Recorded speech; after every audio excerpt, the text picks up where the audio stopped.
Yo creo que esta arquitectura de agents ha llegado para quedarse. Lo que hemos visto es que la orquestación de prompts cada vez se ha vuelto más compleja. Normalmente el secreto está en todo lo que tú no has pensado que pasaría. Puede ser que el problema ni siquiera sea el prompt. Puede ser que muchas veces el problema esté en el producto, ¿sabes? Pues por ejemplo, la forma en la que tú tienes de exponer el agent a tus usuarios. El criterio humano inicial de cómo está funcionando el agent es lo mejor que tiene. Montar sistemas conectados con LLMs o AI-based es muy distinto a cómo estamos acostumbrados a construir software. Si alguien que nos está viendo tiene un prompt que literalmente dice mira a ver si ha habido alucinaciones, esto no está funcionando. ¿De qué va esto del Agent Harness?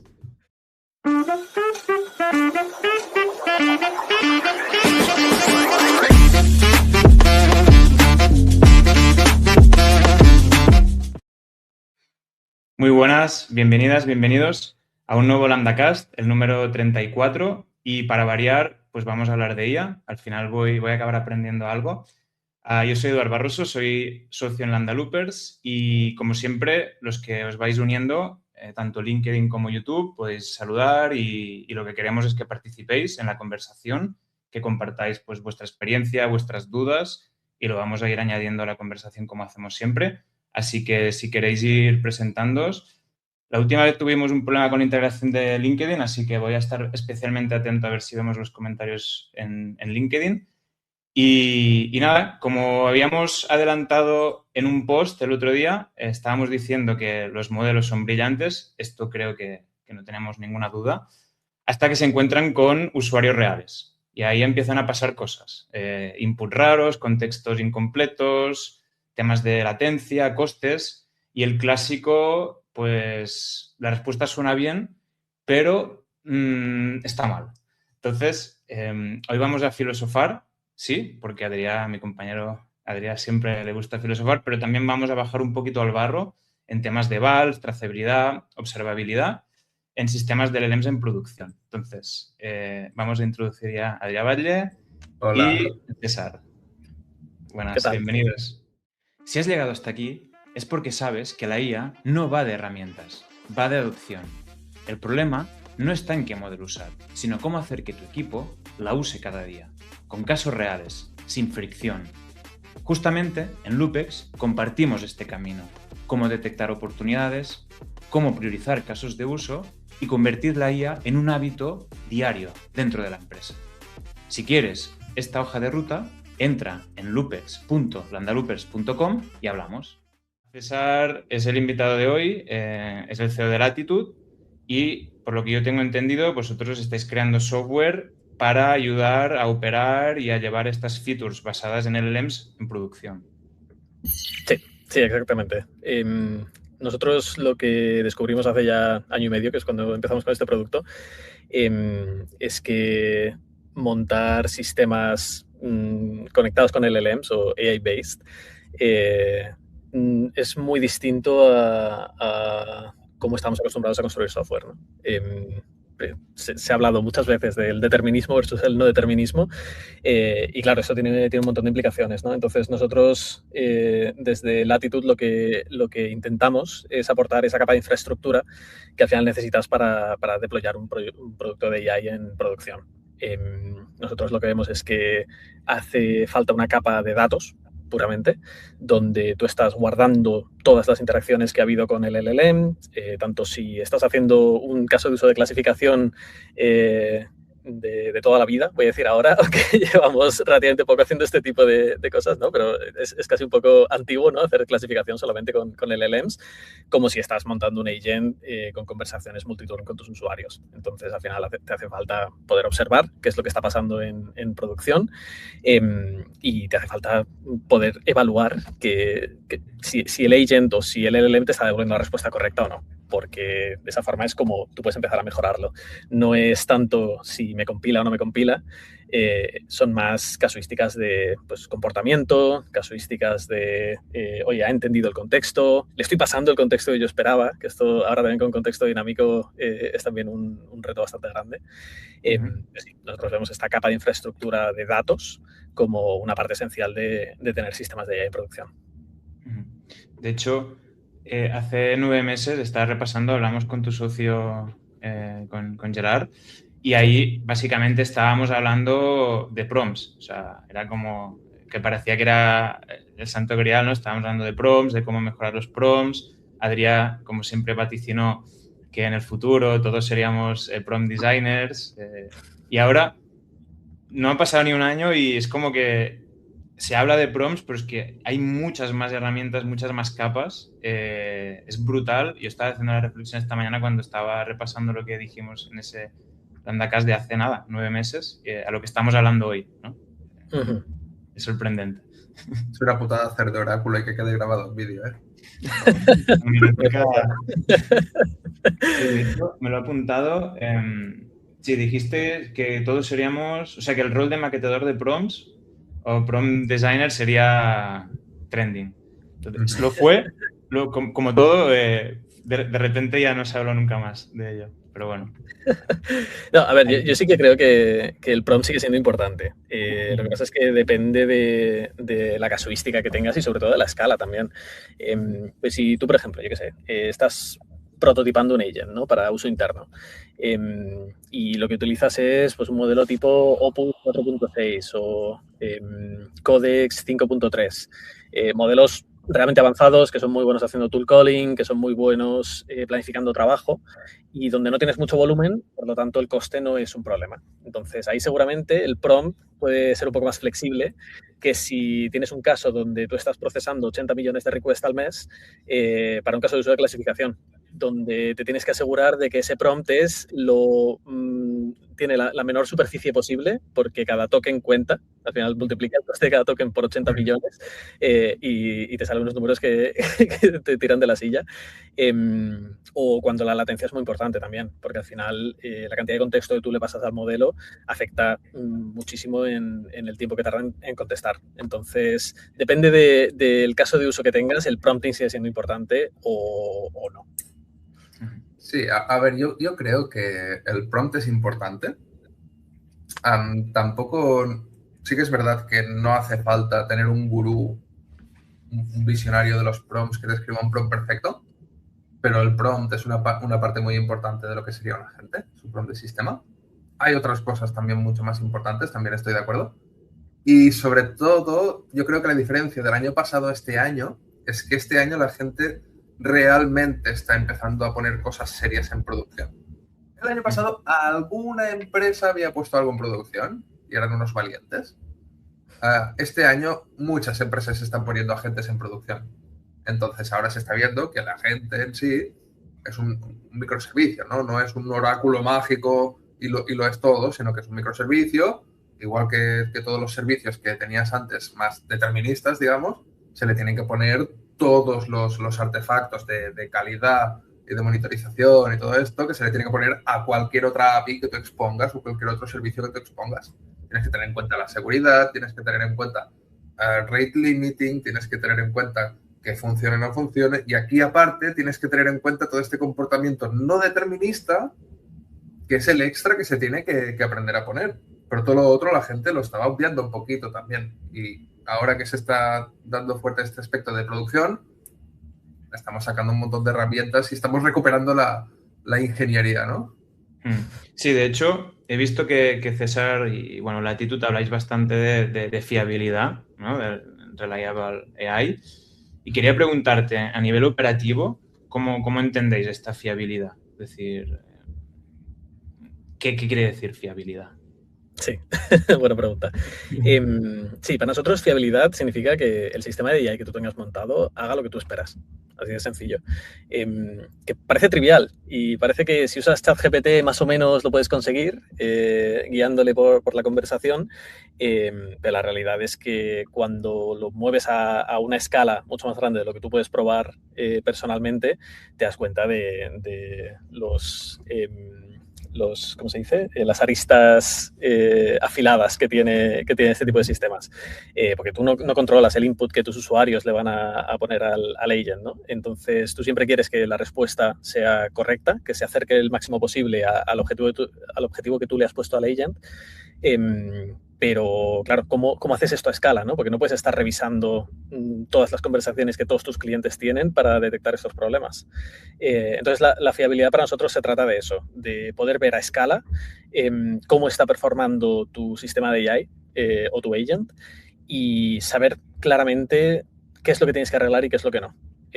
Y esto además se puede ver de distintas formas, ¿no? Porque puede ser que el problema ni siquiera sea el prompt. Puede ser que muchas veces el problema esté en el producto, ¿sabes?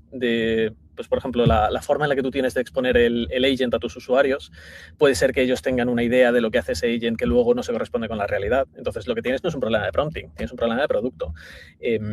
O puede ser que los usuarios que te llegan por tu marketing mix están buscando una cosa que tú no estás ofreciendo en tu producto y te piensas que tienes problemas con tu agent de que no está performando como debe, pero en realidad el problema, de nuevo, es de el tipo de usuario que estás adquiriendo. Entonces, para nosotros todo esto entra dentro de la reliability, ¿no? De la fiabilidad. Claro, aquí te refieres al típico agente que te acompaña durante un onboarding o te acompaña a ayudarte a resolver tu caso de uso dentro del producto y que la gente lo evalúa mal, pero lo evalúa mal porque no ha conseguido su objetivo, no porque la gente no haya funcionado en...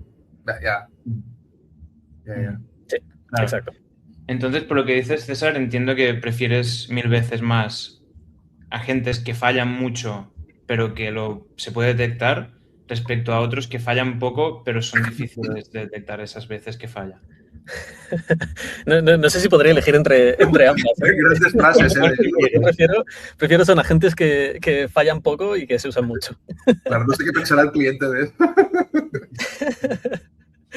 Sí, a ver, evidentemente cuando tú te enfrentas a un problema de fiabilidad de tu AI, hay una parte que vas a hacer manual y que es la primera, ¿no? Que es el vibe checking, que llamamos nosotros. Vale, yo le digo al agent 10 ejemplos que tengo aquí copiados en mi notebook y voy a ver qué tal se comporta. Para esto, evidentemente, no necesitas tener observabilidad a escala si estás construyendo el agent. Lo que la gente normalmente hace es llega a un punto donde ellos están cómodos con el comportamiento de este agent a nivel personal, vamos a decir. El constructor del agent está contento con cómo el agent está performando y ahí, de nuevo, no te hace falta observabilidad prácticamente porque tú lo estás viendo en directo, ¿no? No has puesto el agent en producción aún. Ahora, cuando tú esto se lo expones a miles de usuarios, ahí es donde sí que es súper importante tener todo bien observado, trazado, incluso evaluado, para asegurarte que no te estás perdiendo edge cases que no estás cubriendo con el agent, que no tienes problemas de producto, de que la gente no entiende lo que se supone que tiene que hacer el agent, que le estás pasando el contexto adecuado en estos edge cases donde tú no estás controlando ese input, etcétera, etcétera. Entonces, normalmente va por fases y la primera suele ser muy byte-based, mientras que las siguientes ya sí que suele ser un sistema más establecido.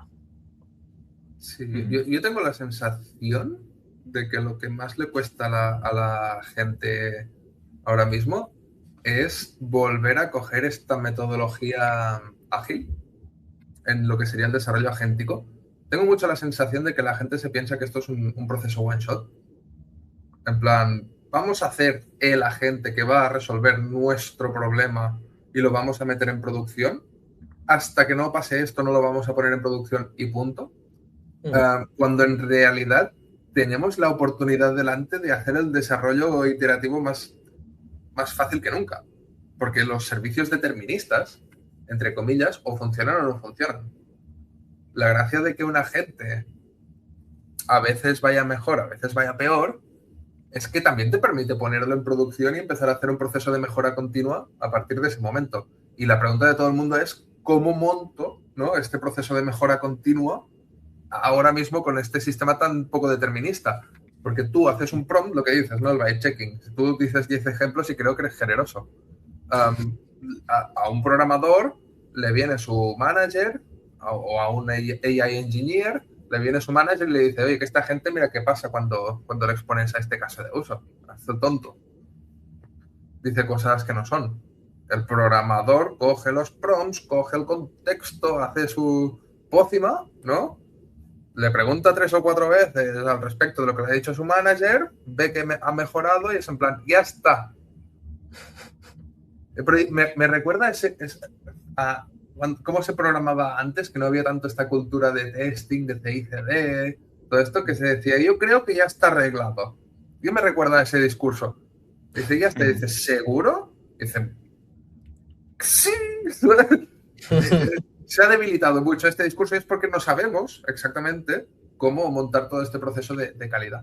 Pues hoy vamos a bajar al barro en ese tema, a alto nivel obviamente, pero podemos repasar bloques importantes y para ello me gustaría poner un caso hipotético para también hacer una referencia más concreta de que estamos creando un software, ¿no? Habíamos dicho un software de marketing que pues era un software tradicional para departamentos de marketing que quieren gestionar su operativa, campañas, ads y todas estas historias, y de repente pues le queremos meter un agente, un asistente. En este caso es un software B2B donde le metemos un agente pues para varias cosas, ¿no? Para poderle preguntar cosas de la base de datos, para incluso poder performar ciertas acciones, ¿no? Crean un segmento que no sé qué, no sé cuántos. Pues en lugar de configurar, pues te lo hace esta gente, ¿no? Y otro tipo de casos de uso que no se nos puedan ocurrir. Vale. Lanzamos a producción con este sentimiento así de ya funciona. Vale.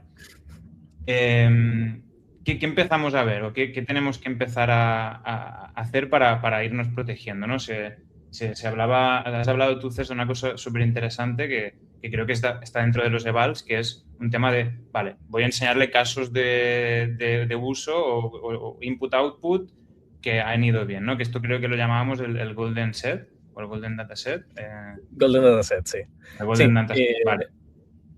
Sí, entonces, si te parece, podemos empezar por explicar lo que nosotros vemos que la gente hace antes de implementar procesos de telemetría y evaluación.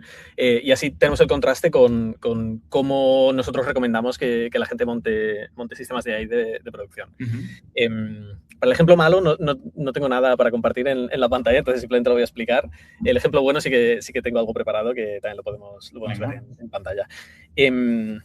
Nosotros lo que vemos es que la gente pues llega hasta el punto que has dicho, ¿no? El punto de, vale, yo lo he testeado en local, más o menos parece que funciona, igual se lo abro a otra gente dentro de la empresa, lo prueban, más o menos para asustar que funciona. Sí, lo pongo en producción y a ver qué pasa, ¿no? Entonces veo que mis usuarios empiezan a utilizarlo y, claro, yo, ¿dónde pongo mi esfuerzo? ¿Qué empiezo a arreglar, no? ¿Por dónde tiro? No tengo ni idea de lo que mis usuarios están haciendo con el agent, más allá de quizás, oye, tengo algún sistema de eventos puesto en post-hoc, tengo un sistema que me detecta errores de servidor, etcétera, etcétera. Pero más allá de eso no sé muy bien lo que está haciendo la gente. Entonces, ¿cómo itero? Itero en base a bug reports. O sea, tengo a mis usuarios que han probado a utilizar el agent y les ha petado. No les funciona porque pues, oye, le han pasado un contexto incorrecto, porque han querido hacer algo que la gente no puede hacer, porque en su cuenta tienen un setup de cómo guardan los clientes, ¿sabes? Las companies, que no encaja con lo que yo había pensado para el agent. ¿Qué es lo que pasa con esto? Que claro, tú al final solamente puedes ser reactivo, ¿no? Solamente estás expuesto a lo que tus clientes te están reportando que no funciona. ¿Y qué es lo que sucede en software? Que la mayoría de clientes no te van a decir cuando falla.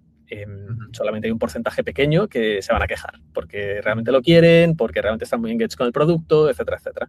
Entonces, si tú eres reactivo, nosotros lo que vemos es que empresas que son AI first, empresas que han nacido en los últimos 4 años con un producto directamente de AI, tienen unos niveles de churn bastante, bastante altos. Y esto es porque tienen este método de trabajo que es completamente reactivo, ¿no? Ellos tienen los prompts en el código, no empiezan con un sistema de telemetría, entonces no saben lo que el agent realmente está haciendo y funcionan a base de quejas de clientes.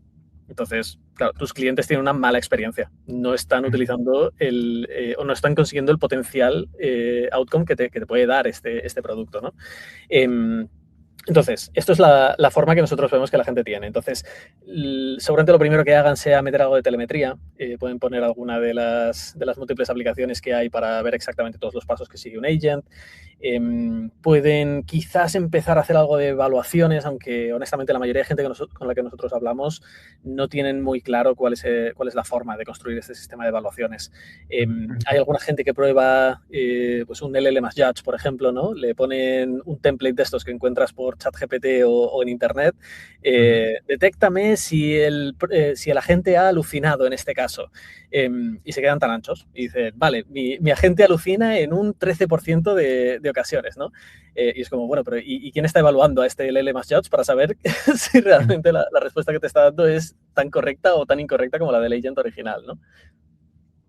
Bueno, la de quién testea el sistema de testing es de primero. A ver, yo creo que aquí hay dos tipos de problemas.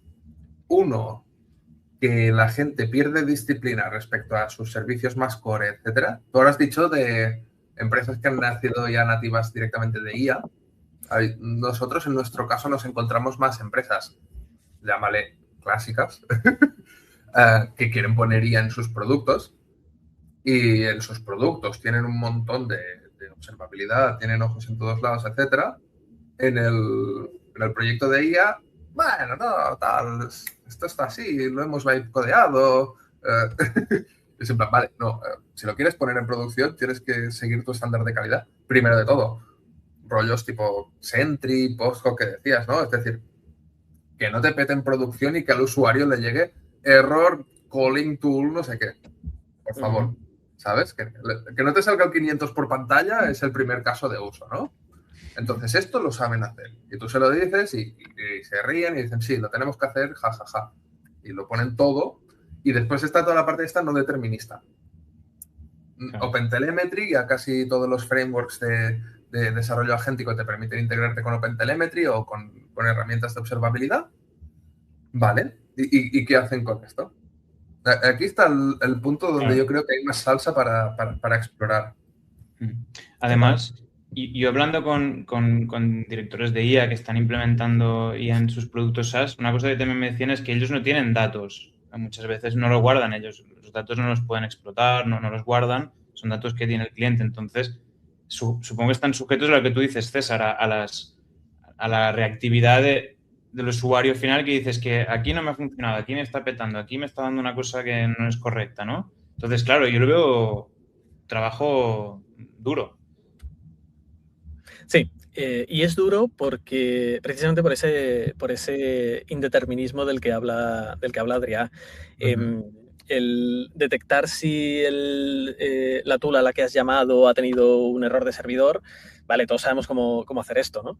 Todos tenemos un Sentry o derivados y podemos ver las petadas que tiene nuestro producto. Pero ¿qué pasa si el agent ha llamado a la tool incorrecta?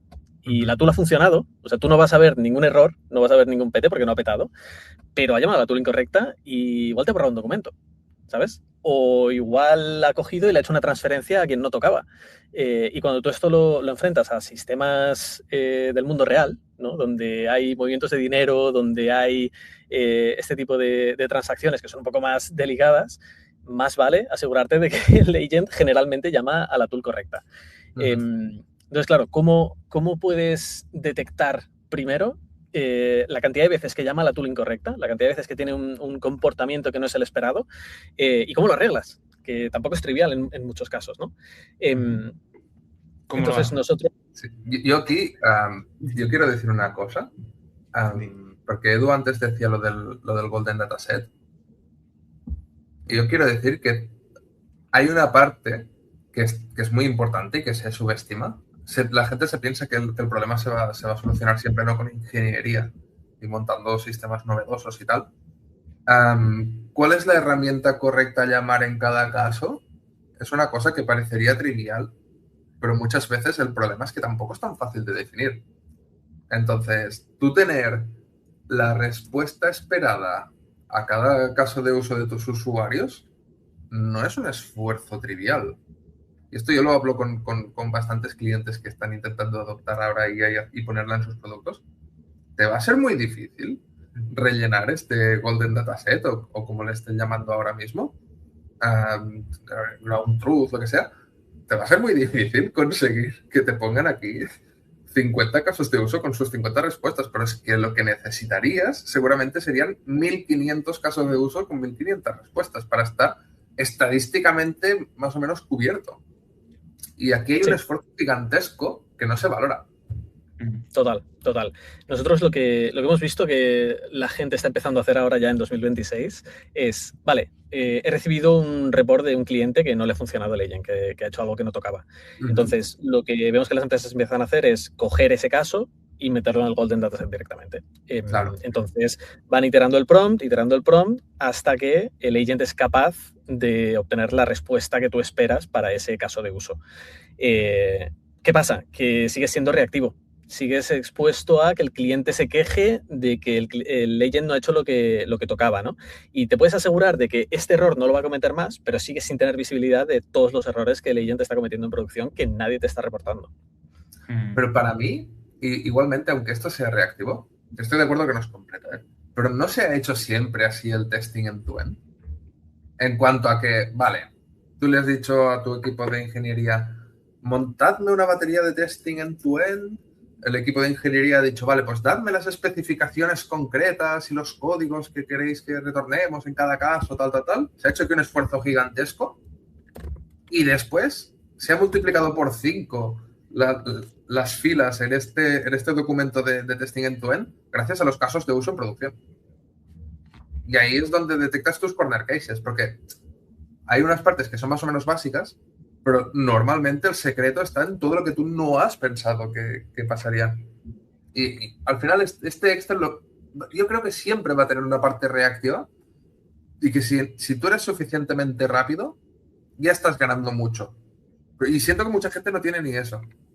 Ya, la mayoría de gente no. La mayoría de gente no ha llegado al momento de montar un Golden Dataset y hacer regression testing, que es el nombre que tiene este tipo de técnicas. Pero sí que estamos viendo que es por donde suelen empezar a la hora de hacer evaluaciones. Bueno, suelen ser, lo que os digo, una de dos vías. Una es o con prompts genéricos de LLM Judge para mirar alucinaciones, que esto no funciona, ya os lo digo. O sea, si alguien que nos está viendo tiene un prompt que literalmente dice, mira a ver si ha habido alucinaciones, esto no está funcionando, ¿vale? Porque es imposible saber si el juez está alineado con tu criterio como humano. Y la otra estas evaluaciones automatizadas dentro, dices que no, de momento no. A no ser que tú hayas hecho un proceso de alineamiento de ese prompt, no porque no representa el criterio que tú tienes como humano, ¿sabes? Entonces es imposible que detecte alucinaciones de ningún tipo. Claro, es como si le dices a la gente, Edu, nunca mientas. Claro, si fuese tan fácil que los agentes no mintieran, todo el mundo pondría esto en los prompts. No sé dónde lo escuché el otro día. Es como decirle a un borracho que vigila a otro borracho, ¿no? Un poco. Literalmente. Es muy buena. Es muy buena. Sí. A nosotros estamos preguntando al principio, ¿no? ¿Y quién evalúa al evaluador, ¿no? Claro. Esto es típico. Esto también pasaba en el testing clásico. Tú cuando escribes un test, ¿cómo sabes que no hay un bug en tu test? Pero algún punto tienes que parar ya esta locura. Sí. Lo que sí que yo he visto es que hay como varias variables, ¿no? Que además vosotros ya las habéis tocado. Entiendo que el punto es intentar, pues, tenerlas todas más o menos miradas y más o menos controladas y en más o menos profundidad, ¿no? Pero habéis hablado de tema del tool calling, habéis hablado del tema de groundness, de correctitud, ¿no? O sea, hay como varias dimensiones que tú de alguna forma tienes que intentar controlar con estos evals, sí, ¿no? De alguna forma. Y la pregunta para mí es, pues al final nosotros el descubrimiento que hemos hecho a lo largo del año pasado trabajando en este producto de observabilidad y evaluaciones, lo que descubrimos fue que no teníamos un buen proceso directamente y que la mayoría de gente no tiene un buen proceso, no sabe cómo atacar este problema de cómo evalúo a mi LLM a escala. Entonces, nosotros lo que hemos conseguido con el producto es escalar el criterio humano, ¿vale? Nosotros siempre recomendamos hacer lo que la gente ya está haciendo, que es, yo tengo mi producto de AI y yo lo testeo en local o en producción y le pruebo con varios ejemplos, ¿no? Pues nosotros lo que recomendamos es seguir haciendo eso, porque el criterio humano inicial de cómo está funcionando el agent es lo mejor que tienes, porque al final el tío o tía que está montando el agent y la gente de alrededor ¿vale? Pues si vamos a decir que hay un AI engineer montando el agent, seguramente tenga un product manager al lado que es el que hace la especificación, ¿no? De qué es lo que tiene que hacer el agent. Hay como todo un equipo alrededor, generalmente, o por lo menos las funciones están alrededor. Entonces, es ese equipo el que tiene el criterio inicial de qué es lo que está bien y qué es lo que está mal, que al final es lo más importante. Entonces, nosotros lo que recomendamos desde Latitude siempre es, oye, pon tu agent en producción si quieres o haz testing interno y mírate las trazas, mírate cuáles son los caminos que ha seguido el agent para resolver un caso de uso. ¿Qué pasa? Que como decía antes, si tú tienes un volumen de ejecuciones de este agent que empieza a ser bastante grande, o sea, vamos a decir que a partir de 200 ejecuciones al día, tú ya puedes estar mirando cada una de las trazas, ¿no? Lo que decía, ¿no? En este comentario antes, que así lo uno sí, con lo que exacto, exacto. La cantidad de datos es que es gigante, entonces no escala tú estar mirando absolutamente todas las conversaciones. Y si ya luego te vas a otros volúmenes, tipo, pues yo qué sé, tenemos clientes que hacen desde 6.000, 8.000 ejecuciones diarias hasta pues 80 millones de ejecuciones al mes, ¿no? Es irreal el querer estar mirando absolutamente todas las trazas de tu agent. Entonces nosotros lo que damos desde Latitude es una forma de escalar este criterio humano, ¿vale? Entonces, nosotros lo que recomendamos, de nuevo, es mirarte un subset de trazas, o sea, un segmento reducido de esas trazas que puedes coger de forma random, que puedes utilizar un LLM+Judge que no está alineado, aquí sí, para detectar frustración del usuario, para detectar, pues yo qué sé, latencias demasiado grandes, coste demasiado grande, etcétera, etcétera. Para esto no te falta ni el LLM+Judge, pero es el tipo de cosas que la gente mira. Entonces, tú lo que haces es mirarte un número de logs más pequeño que todo lo que generas al día, pero es algo que haces constantemente. Entonces, cuando tú miras este subset de logs, lo que haces en Latitude, que es lo que de nuevo nosotros recomendamos, es anotar estos logs. Es decir, hay mucha gente que ya lo está haciendo, hay mucha gente que coge y se pega los logs en un Excel y al lado pone feedback. Otros cogen y lo pegan en Notion y también al lado ponen comentarios con feedback. Entonces nosotros, de forma nativa en la aplicación, lo que les permitimos es conectar la telemetría, evidentemente, y empezar a anotar directamente los logs de forma contextual. Esto, si queréis, ahora también puedo compartir pantalla y enseñarlo. De forma contextual. Poner como observaciones, ¿no? Exacto. De los logs. No la respuesta que consideraría correcta el usuario, sino una observación sobre la respuesta. Sí, tipo, el agent ha tomado una vía que no tocaba, ha utilizado una tool que no era la correcta para este caso, no ha sido suficientemente proactivo. Cualquier cosa que no sea un comportamiento que tú esperas que el agent tenga, nosotros lo que recomendamos siempre es anotarlo, ¿vale? Que al final es un proceso de labeling de datos de toda la vida. Sí, para hacerlo después supervisado, ¿no? El Exactamente, exactamente. Entonces, una vez que tú tienes detectados ciertos problemas que tu agent ha tenido, problemas de comportamiento, ahí es cuando sí que puedes empezar a pensar en montar un LLM+Judge. ¿Por qué? Porque tú ese LLM+Judge ya no está en el vacío, sino que lo montas en base al feedback que tus humanos han dado a las ejecuciones. Entonces, tú cuando generas ese prompt para el juez, tú lo puedes alinear con el feedback del humano. Entonces, con una fórmula matemática que es la matriz de correlación de Matthews, tú puedes ver los falsos positivos, los verdaderos positivos, falsos negativos, verdaderos negativos, y al final puedes comparar el feedback que ha dado el humano con el feedback que te está dando el LLM+Judge. Entonces, tú cuando pasas cierto threshold de alineamiento, nosotros generalmente recomendamos a partir del 90% ya puedes empezar a utilizarlo en producción. Ahí es cuando puedes escalar esta detección de errores, porque ese mismo feedback que los humanos te han dado, ahora lo puedes pasar con el LLM+Judge por esos miles de runs que tú haces al día y detectar exactamente cuál es el porcentaje de errores que tú has detectado como humano, errores que para ti son relevantes, que tu agent está teniendo a escala. Entonces, de esa forma es muy fácil priorizar, vale, esto que le pasa al 40% de nuestros usuarios, pues evidentemente tenemos que arreglarlo. Y este edge case que me ha entrado porque un cliente se ha quejado y tal, resulta que solamente le ha pasado a él y es por un tema de cómo le ha hablado al agent. Entonces, la película ya cambia completamente porque ya no estás como esperando a ver los reports de los usuarios, a ver dónde les ha petado y arreglándolos uno detrás de otro, sino que tienes una visión muy clara del comportamiento a escala de tu agent. Esto es lo que nosotros recomendamos a la hora de testear en producción. Vale. Esto me recuerda mucho, y aquí rompo una lanza por Adrià, que antes le metió la pullita, pero también en abril y antes incluso, y hablaba de esto, ¿no? De tratar a los agentes como personas. Entonces, esto que tú dices, al final es lo mismo, que el feedback que tú le darías a un empleado de para hacer esta tarea no utilices esta herramienta porque tenemos esta otra. O si te piden esto, este cliente realmente se refiere a esto porque en su sector no sé cuántos, ¿no? O sea, es exactamente esto. Entonces, claro, es un esfuerzo para que los humanos sigamos siendo los managers de la máquina. Es decir, porque me gusta mucho este enfoque, César, porque con otros enfoques como el Golden Dataset, todo esto, realmente el problema es que le estás pidiendo mucho esfuerzo al humano. Yo creo que toda la parte de trazabilidad, sampling, todo esto, tampoco es como, o sea, es lo que tienes que hacer cuando estás a escala. Es así.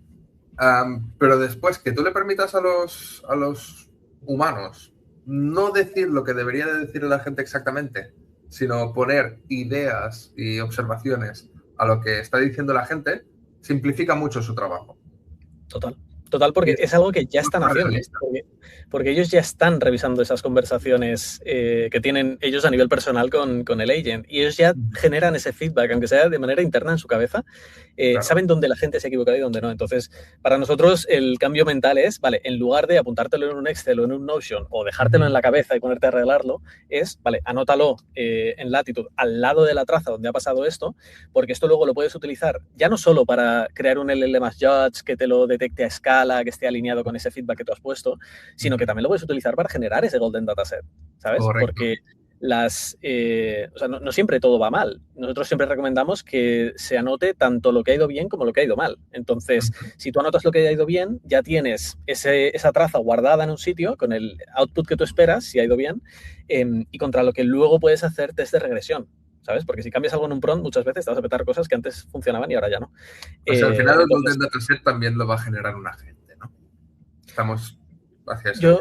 Yo creo que siempre será en base a feedback humano y creo que esto es súper importante. Creo que si no estás alineando con el criterio de tus humanos, vas a encontrarte problemas, porque al final es una de las máximas de trabajar con datos, ¿no? Garbage in, garbage out, basura dentro, basura afuera.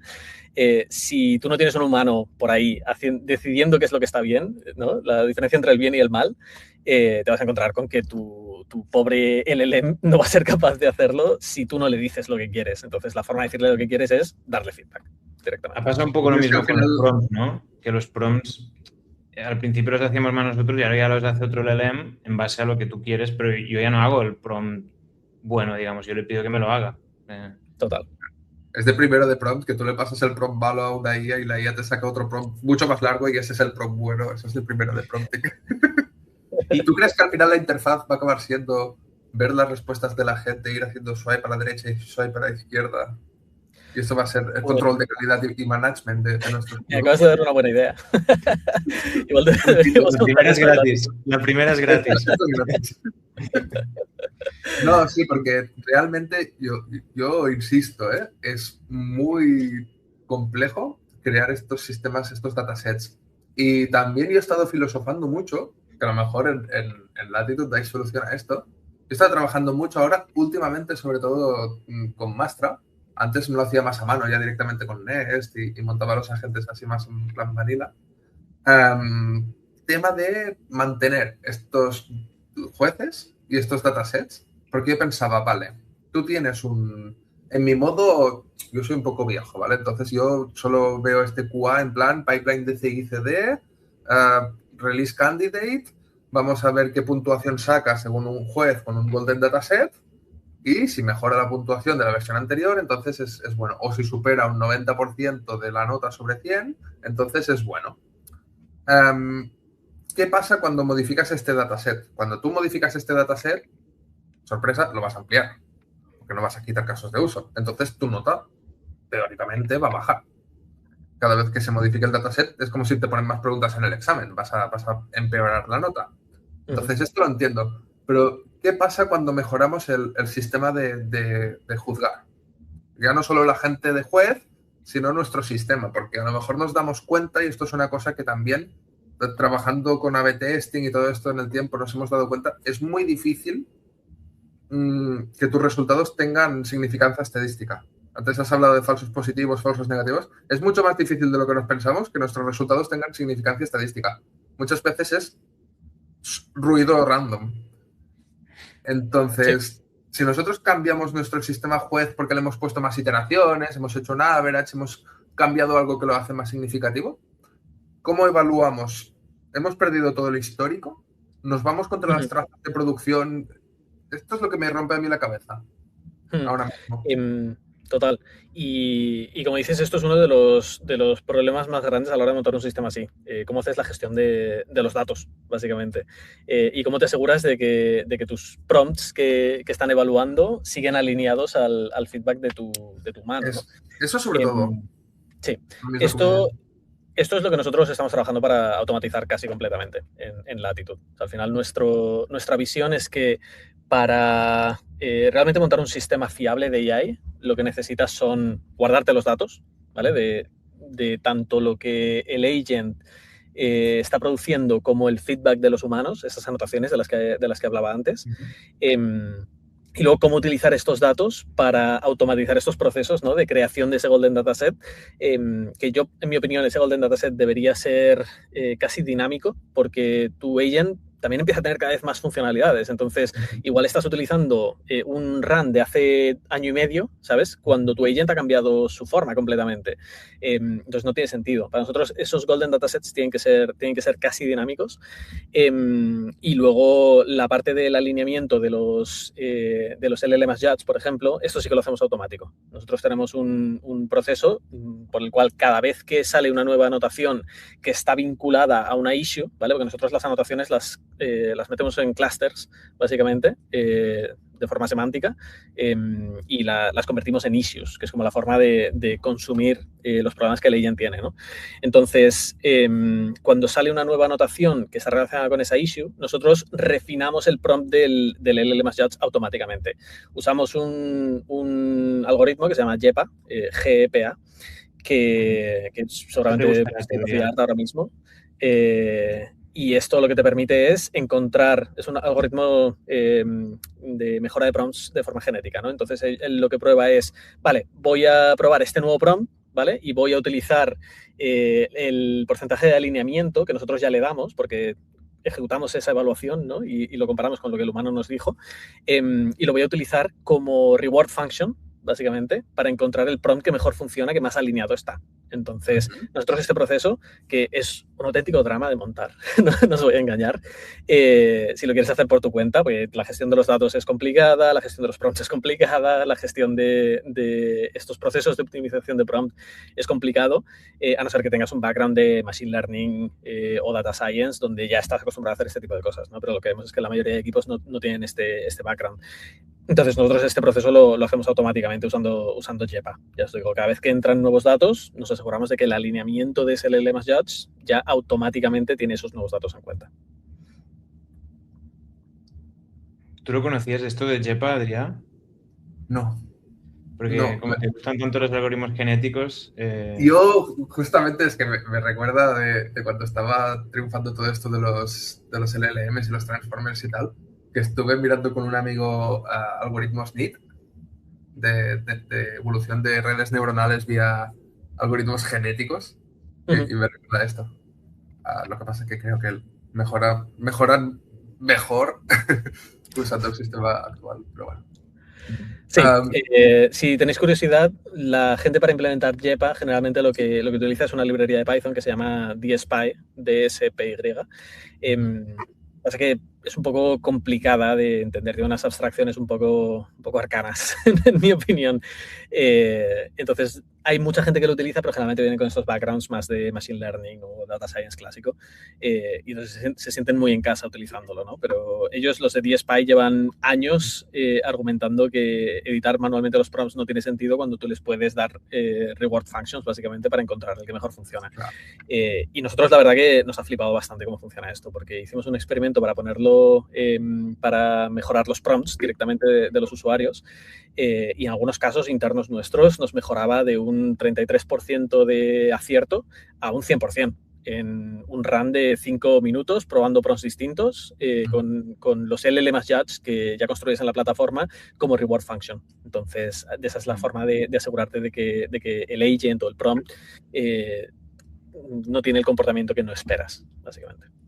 Y una pregunta, porque, claro, yo estoy viendo que estáis apostando por un sistema muy dinámico donde la propia gente de QA o Product Managers o quien sea va anotando y esto va evolucionando tu propio sistema de scoring. ¿Cómo casáis esto con el versionado de los agentes? ¿No? Porque yo también es una cosa que yo soy muy abogado de decirle a nuestros clientes, no, tú siempre tienes que tener un control de versiones, porque yo siempre hago un mapping, y a lo mejor esto también lo tengo que parar de hacer porque las cosas evolucionan y se hacen modernas. Hago un mapping de procesos clásicos de calidad y procesos clásicos de desarrollo y buenas prácticas a sistemas agénticos e intento siempre buscar la similitud. Entonces, yo siempre insisto mucho en tener un buen control de versiones, tanto del sistema como de todo el metasistema alrededor. ¿Cómo casamos esta agilidad con este versionado, no? Como... Es súper buena pregunta porque es una cuestión que tenemos ahora mismo abierta. Nosotros desde el año pasado siempre hemos abogado mucho por el control del end-to-end del sistema de AI. De hecho, en Latitude tú podías añadir tus prompts. Tenemos un montón de clientes que aún siguen haciendo esto. Añades tus prompts a Latitude, puedes acceder a ellos a través de la API o el SDK, nos puedes utilizar como gateway. Entonces, con esto, nosotros tenemos un sistema de control de versiones que está basado en Git, pero que es mucho más sencillo para perfiles no técnicos. Y estos últimos 3 meses a mí me ha cambiado bastante la opinión, la cantidad la mejora de calidad de los agentes de código, porque uno de los requisitos que nosotros teníamos era, claro, los prompts los sacas de tu base de código y los pones en la plataforma, como si fuera un CMS. ¿Qué pasa? Que ahora tenemos Cloud Code, ahora tenemos Open Code, tenemos Pi, tenemos Cursor, tenemos agentes de código que tienen acceso a tu repositorio. Entonces, lo que nos hemos dado cuenta es que no tiene sentido sacar los prompts del código. O no tiene sentido sacarlos del repositorio en el que estás trabajando. ¿Por qué? Porque si tú vas a Cursor y le dices que quieres añadir una funcionalidad a tu agent, si no tiene acceso al prompt, vas a tener que hacerlo manualmente en la plataforma. Y esto para mí no tiene ningún tipo de sentido. Entonces, ahora digo que es una cuestión abierta porque seguramente lo que hagamos será sacar una segunda versión de este gestor de prompts que está directamente integrada con tu sistema de Git, con tu GitHub concretamente. Porque los prompts tienen que estar en el código. Y esto es algo que ha sido un poco doloroso, pero es que es inevitable. Digo doloroso porque no era el método por el que nosotros apostábamos, pero es que tiene todo el sentido que los prompts estén en el código para que tu agent de código pueda tocarlos, ¿no? Y aquí me he perdido un poco en una parte, que no sé si es una pregunta muy tonta, pero claro, todo este feedback que al final puede venir de sitios muy diversos, no acabo de entender cómo se decide dónde se aplica el cambio. Porque claro, yo por lo que estoy viendo, ¿no? Hay mucha parte de prompts, vale, eso, ok. Después también está el sistema mismo, ¿no? La orquestación, el LMS Judge, todo esto. Pues está una parte de fine-tuning más profunda. Claro, ya podrías llegar hasta el LLM en sí, el modelo fundacional, pero bueno, eso no se puede tocar en teoría. Entonces, ¿en qué nos tenemos que fijar para decidir dónde aplicar el cambio o hacia dónde ir? No sé si me explico. Esta es la magia del AI Engineering.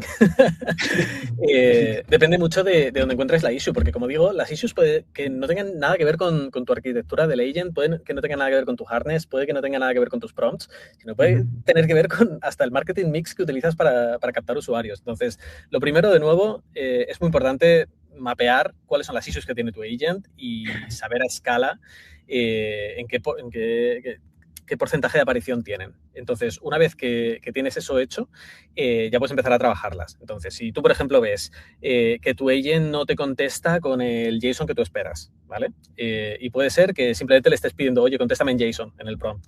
Pero no le estás pasando ningún esquema concreto con el cual quieres que te conteste, ¿no? Entonces, lo primero que haría yo aquí en este caso sería ponerlo como expected output, que al final es como un parámetro que le puedes pasar al LLM para asegurarte de que, no dicen el 100% de los casos porque no es verdad, siguen sin ser deterministas, incluso si le pasas un expected output. Depende mucho del modelo y del gateway que utilices.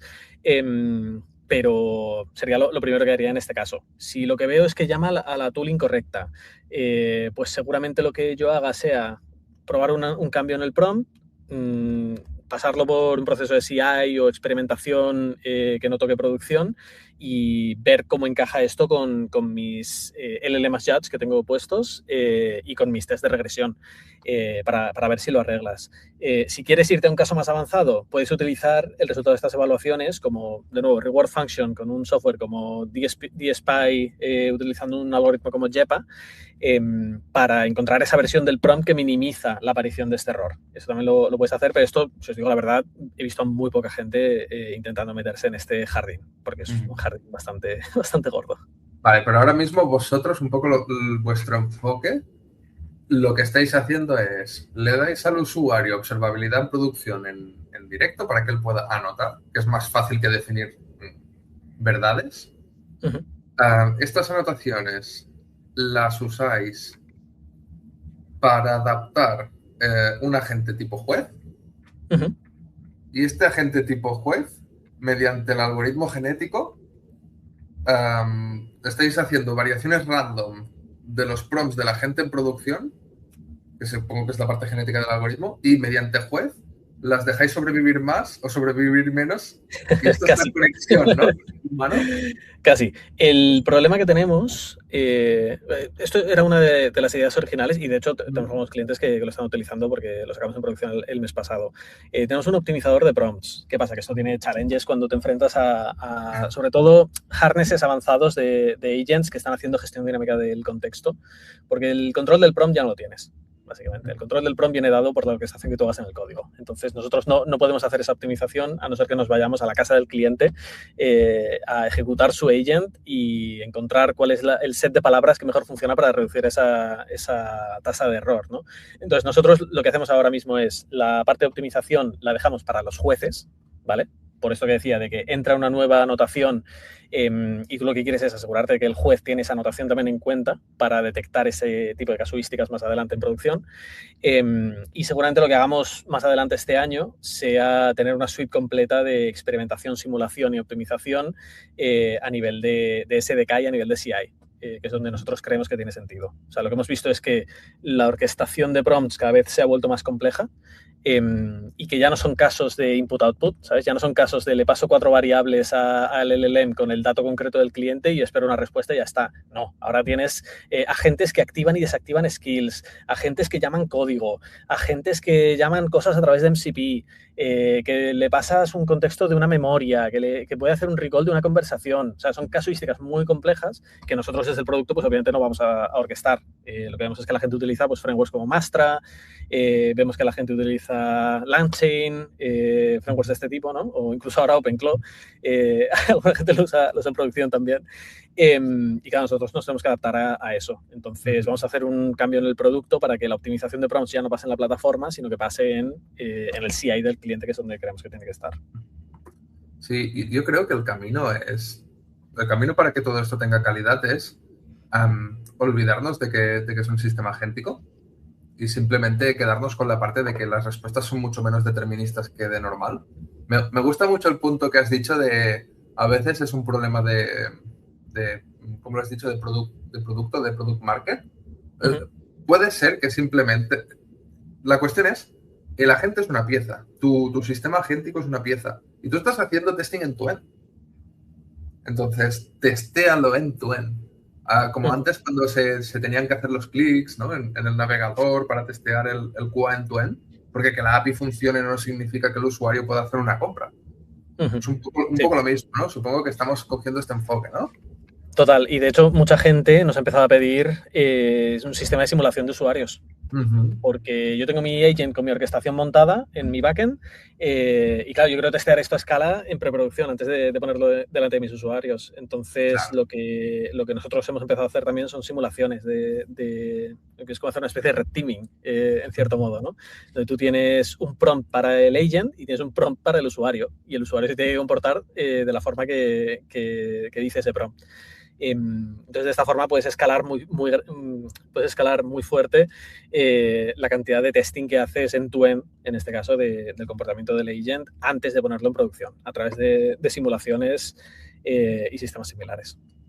Sí, esto de los usuarios sintéticos también es algo que suena desde hace tiempo, ¿eh?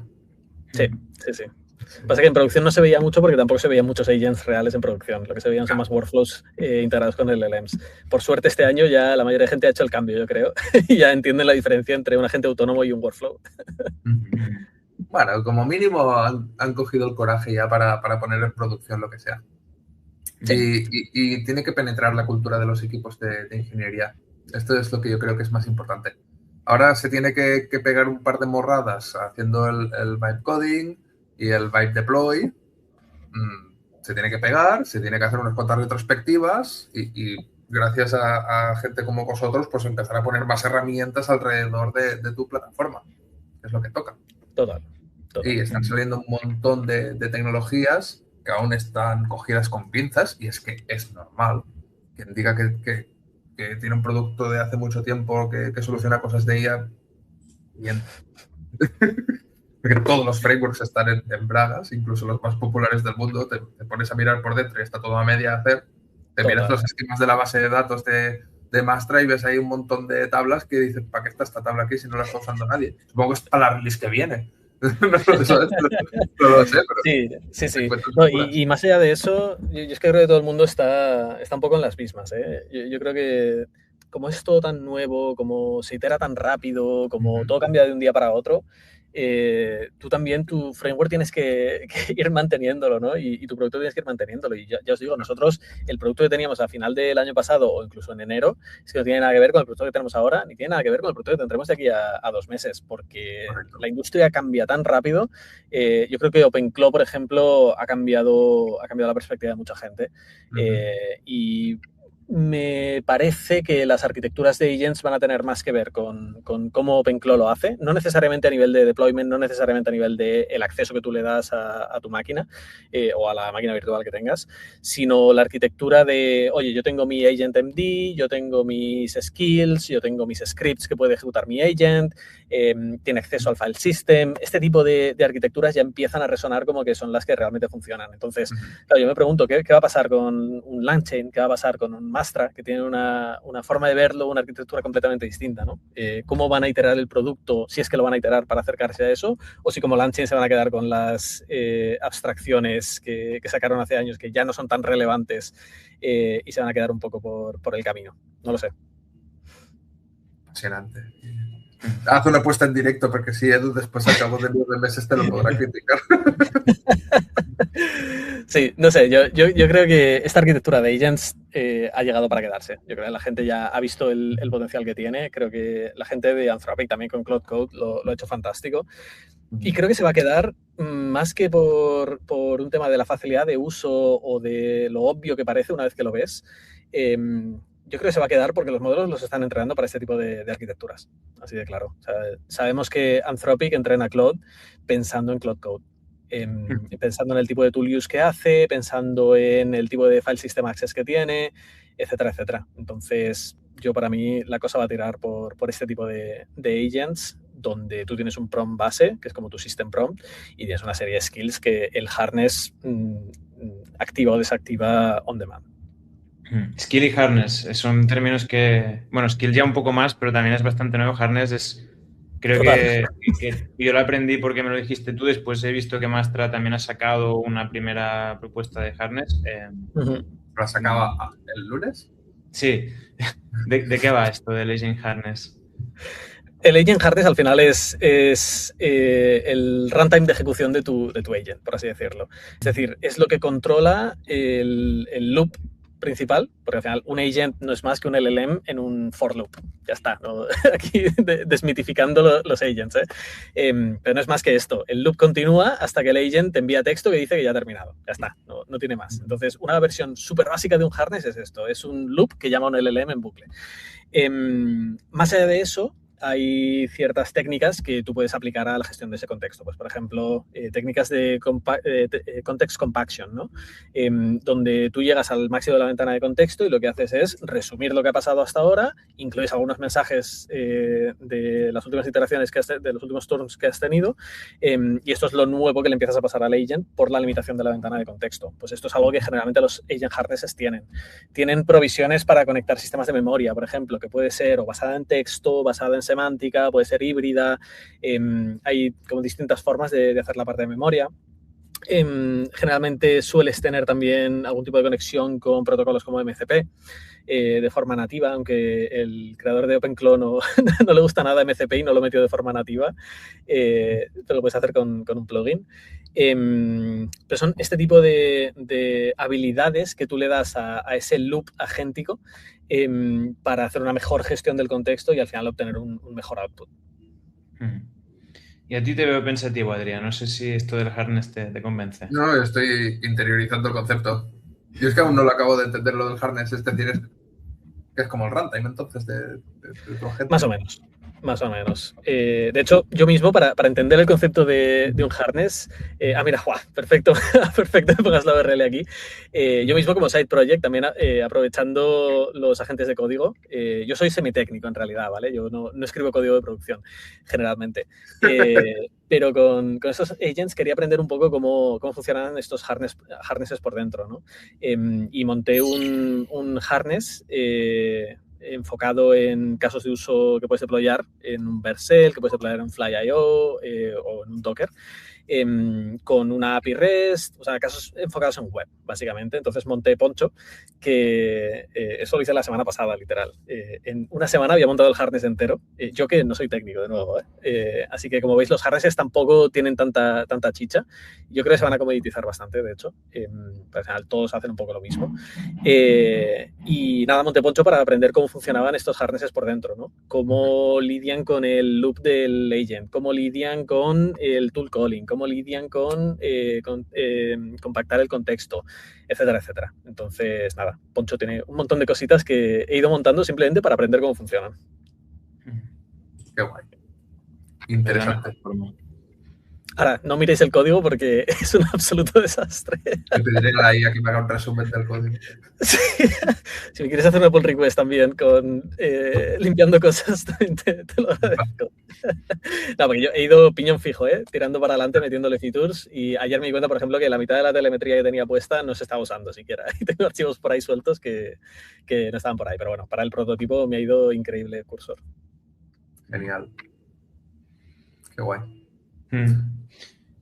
Sí, y lo que decíais antes de cómo está evolucionando todo tan rápido, yo creo que una de las cosas interesantes, hay dos, una que es una cuña publicitaria, la otra que es algo que nosotros en Lambda Loopers venimos haciendo desde hace tiempo, que es ser agnósticos y políglotas. Entonces creo que hoy más que nunca, pues la típica decisión de no, yo utilizo Mastra porque me gusta TypeScript o Neuron AI porque soy de PHP, todo esto cada vez menos, ¿no? Y al final es que el lenguaje de programación, que ya casi nadie programa demasiado, tampoco, ¿no? Va perdiendo importancia. Entonces, tener esta apertura mental, más que técnica ahora mismo. Y lo otro, que es... Ahora tenía el de Poncho. Este de aquí. Nosotros lo que lanzaremos el mes que viene es una serie de entrevistas. La gente se puede registrar aquí. Con directores de IA y, bueno, básicamente gente que está metiendo sistemas de GenAI en producción en sus productos. Nos hemos centrado en productos SaaS o productos, pues, sí, más bien SaaS y, sobre todo, GenAI. Entonces, aprender cómo lo están haciendo y hablamos, pues, de contexto, del equipo también, que es algo muy interesante, ¿no? Qué equipo han preparado, si ya lo tenían y cómo lo han formado, si lo han tenido que fichar, pues para acometer este tipo de proyectos.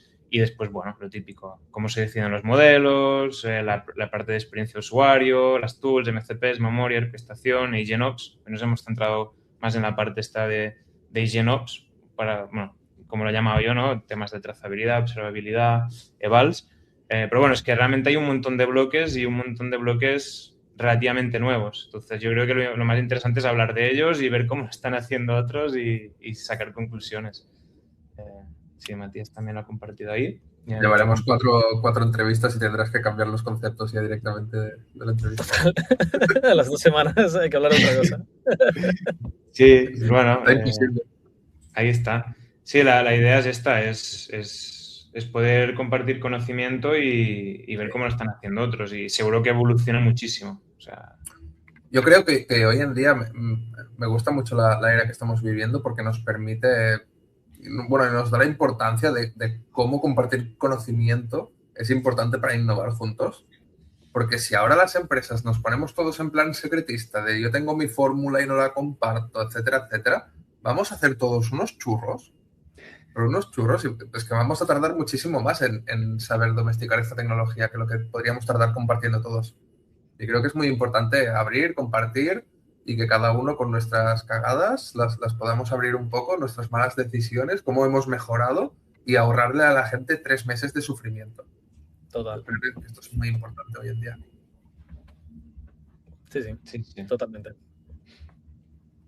Seguramente encontraremos a muchos de ellos que están utilizando Latitude para por lo menos domesticar una parte. Pero claro, es que hay tantos bloques y tantos conceptos que entiendo que, ostras, no puedes atacarlo todo tampoco. Total. Y eso también ha sido un aprendizaje nuestro. Es que, claro, al final, cuando se va desarrollando la industria es cuando realmente vas encontrando esa profundidad, ¿no? Y la forma de la que hablamos de agents hoy en día no es la forma de la que hablábamos hace un año, vamos, ni de lejos.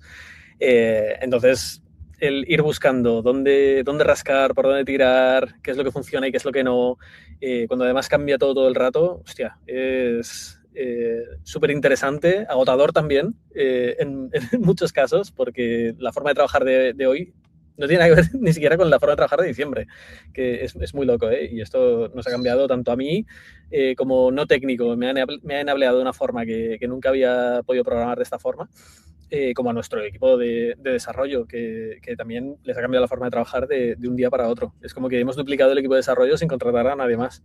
Ahora, la factura de cursor sí que parece que hemos contratado a alguien más, ¿eh? Pero... ya estás más mes a mes. Sí, yo justamente hoy he tenido una conversación con un programador que controla un montón de programación asistida por inteligencia artificial y me decías que yo siento que me estoy quedando ya desfasado.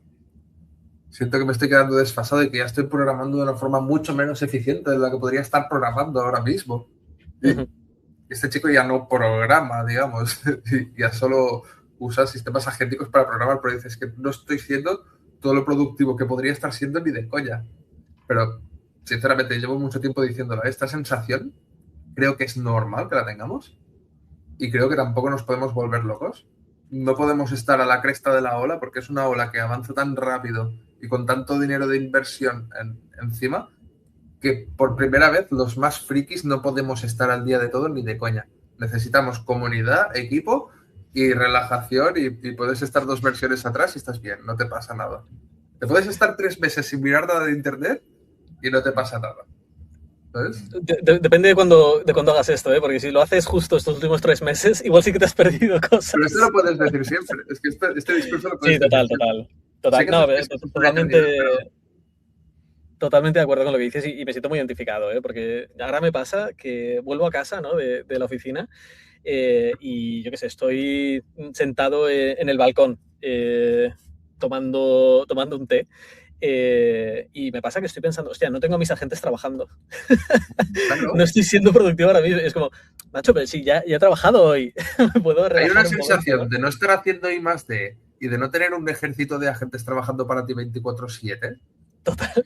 Que dices, vale, va, que sí, que de acuerdo, pero tranquilo, ya lo veremos. Es como es exponencial la cosa. Quedarte quieto un momento da una sensación de que te estás perdiendo un por 2 todo el rato. Pero... Bueno, ahora he visto que bueno, no lo he leído aún, pero no que creo que Claude, que puedes también desde el teléfono seguir con tu sesión y todo esto, o sea, estás paseando el perro o estás tomando el té en el balcón y puedes seguir, o sea, ¿quién te lo impide? Ahora ya se están levantando máquinas virtuales los agentes y ya van a su rollo ya directamente, ya puedes tener un Teams con tus agentes y te comparten pantalla. No quiero decir que sí, que ya llegará, pero que no pasa nada si llega en marzo y no a mitad de febrero. Yo creo que también lo que afecta bastante es que este tipo de productos, no sé si por coincidencia o por diseño, pero están muy pensados para... No sé si habéis leído un libro que se llama Hooked, que es mítico de cómo las aplicaciones tipo TikTok, Instagram, etcétera, consiguen captar nuestra atención. Que al final es conectándose al sistema de dopamina del cerebro, ¿no? y mostrándote lo que llaman variable rewards cada vez que haces una acción. Entonces, tú te acabas haciendo adicto a esto. Y creo que está pasando muchísimo con aplicaciones tipo Cursor o Cloud Code, porque tienes ese componente de recompensa variable, ¿no? que obtienes cada vez que tú le haces un prompt, donde quizás ha arreglado el bug que tenías o quizás no. Pero ese momento de querer averiguarlo en el momento, de, hostia, pero lo ha conseguido, ¿no? Esto es lo que está disparando dopamina en el cerebro y a mí, por lo menos, me pasa que es que me he vuelto adicto a Cursor. Pero literal. Sí, te lo quedas Adicto a mirando promptear Cursor para añadir features a Poncho, para cambiar el onboarding de Latitude, para hacer un montón de cosas. Es que me siento como necesito Cursor para seguir trabajando. Ayer llegamos al límite de equipo de Spend y estuve como 15 minutos en lo que conseguimos subirlo, como desesperado. No, hostias, es que no estoy siendo nos pasó en enero. A nosotros en enero nos pasó y había como una crisis. En plan, es que no sabía ni qué hacer ya. Encima del límite después de los tokens. Ayuda. Sí, sí. Me siento muy inútil también, es decir, ¿eh? Como, en realidad no era yo el que estaba haciéndolo, sino que era el agent de mierda al que le estoy pagando miles de euros al mes. Sí, pero es una realidad a la que nos tenemos que adaptar. Pero también un poco, ojo con la parte de la salud mental. Ojo con la parte de la salud mental, porque es la primera vez que veo a la gente súper innovadora, súper friki y tal, con una ansiedad encima. Y dices, chill. Sí, sí. Total. Bueno, es que también es esta componente de antes no poder hacer nada y ahora poderlo hacer. A mí, yo que soy comercial, o sea, yo soy ingeniero industrial, pero nunca he estado pudiendo hacer nada y me he dedicado a la parte comercial. Ahora con Lovable, por ejemplo, para mí es tu Cursor, ¿sabes, César? Es como, buah, tengo una idea. Yo qué sé, un proyecto que quiero presentar a un cliente, pues me casco un prototipo y no le hago un PDF, le enseño un prototipo. Y, ¿sabes? Entonces, es que es tan brutal la sensación, ya no solo de accomplishment, sino de, ostras, algo que no podía hacer y ahora lo puedo hacer. Supongo que en algún punto ya te habitúas a eso y va desapareciendo, pero la parte esta de... O no lo sé. Pero... Es que es muy potente, porque lo puedes ir escalando. Ahora, sí, Edu, te podrías hacer un agente que te haga páginas de Lovable y tú le hablas por Slack y te va haciendo prototipos.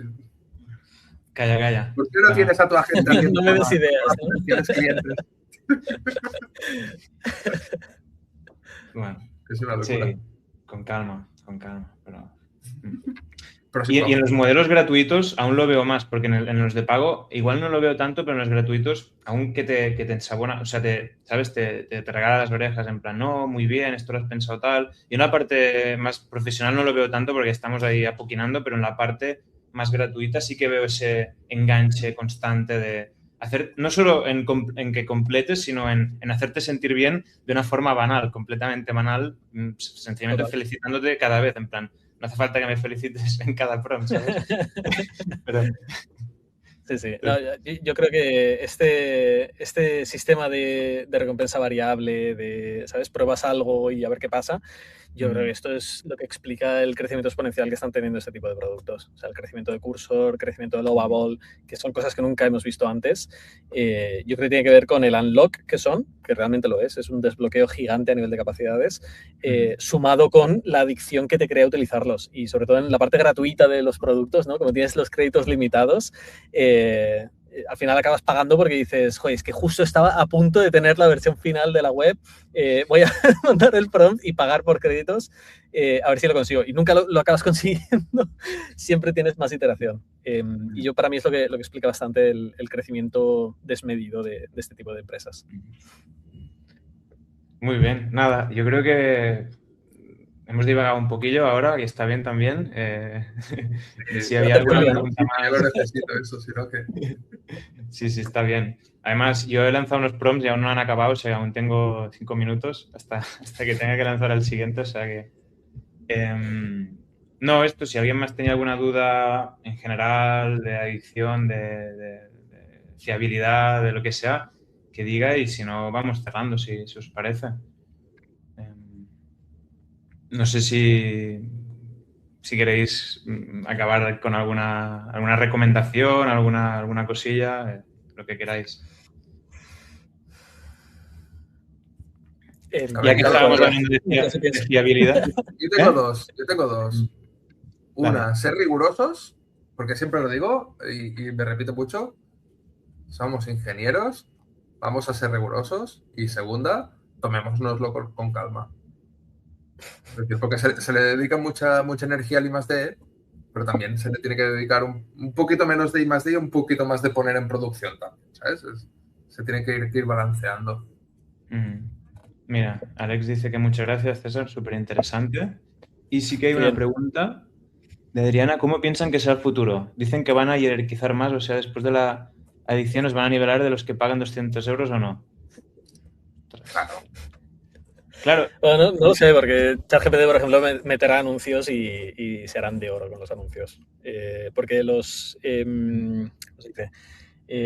O sea, el sistema de Variable Reward sigue pasando en ChatGPT. Entonces, hay un gran porcentaje de la población que nunca va a monetizar, porque la gente no paga por cosas en muchos casos, sobre todo cosas de este tipo. Pero yo creo que se van a hacer de oro con los anuncios.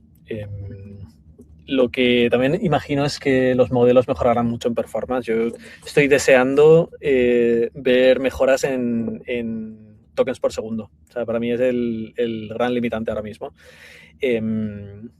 Y o sea, yo creo que ahora mismo están perdiendo pasta todas estas empresas que hacen inferencia, seguro.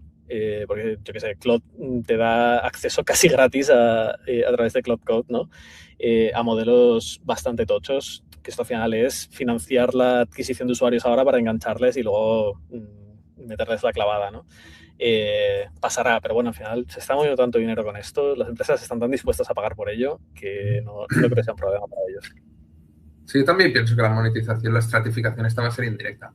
El humano que tenga acceso a una IA superior podrá hacer tareas que están pensadas para un tier superior de humano. Es decir, no, pero es que es verdad.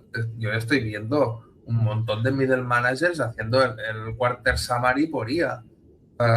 Nosotros estamos haciendo propuestas comerciales con inteligencia artificial, que sí, que después te la miras, tal, analizas. Pero planes de proyecto, de ingeniería, planes de proyecto con las estimaciones y tal, por IA. Todo se hace por IA. Al final, el que tenga la mejor IA va a ser más inteligente. Y esto es lo que vas a pagar y va a ser como una espiral. Es decir, si tú te lo sabes montar suficientemente bien con tu factor humano y tienes capital, vas a tener acceso a sitios que te van a pagar mucho mejor. Sí, pero fíjate que con el... Y esto también engancha con una noticia reciente, ¿no? Que hemos visto que los laboratorios chinos están haciendo distilling de los modelos de Anthropic y Anthropic se dio cuenta, ¿no? Yo creo que esto va a ser el gran equalizer. El riesgo que tienes de laboratorios chinos, laboratorios que publican open source, que te revientan el mercado porque al final los modelos acaban siendo commodities, ¿no? Y lo hemos visto, pues yo qué sé, sale Opus 4.6 y los de OpenAI están un poco atrás, bueno, pues te sacan 5.3 que está al nivel o incluso un poco superior. Al final siempre habrá esta competencia que a mí, modo de verlo, es sana, y encima si le sumas laboratorios chinos haciendo distilling de forma cuestionable, no voy a decir ilegal porque yo creo que el modelo tampoco es tan importante como el data center de atrás. O sea, sí, el modelo es muy importante, pero es ejecutarlo, porque vale, yo tengo imagínate que tengo los pesos del mejor modelo del mercado.